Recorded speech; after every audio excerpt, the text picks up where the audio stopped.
क्यों गियर में 17 से कम दांत नहीं हो सकते? सिर्फ दो रोटर आमने सामने घूमते हैं और हवा अपने आप खींचकर बाहर निकल जाती है। यही है रूट्स वैक्यूम पंप। लेकिन हैरानी की बात यह है कि ये दोनों रोटर बिल्कुल गियर जैसे दिखते हैं, फिर भी एक दूसरे में फंसते नहीं। तो आखिर ये वैक्यूम बनाते कैसे हैं?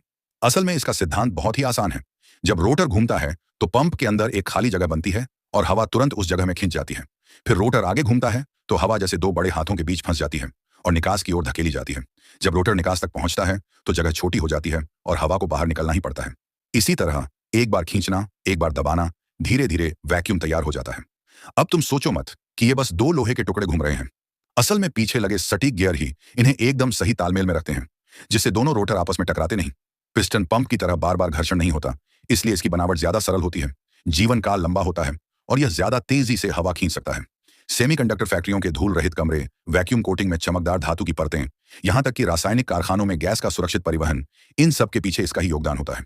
और सबसे कमाल की बात, यह आगे लगे दूसरे पंप के साथ मिलकर वैक्यूम को और भी ज्यादा गहराई तक पहुंचा सकता है। देखने में तो बस दो घूमते हुए रोटर लगते हैं, लेकिन इन्हीं से एक अदृश्य वैक्यूम की दुनिया बन जाती है। अब बताओ, क्या यह गियर पंप से ज्यादा अद्भुत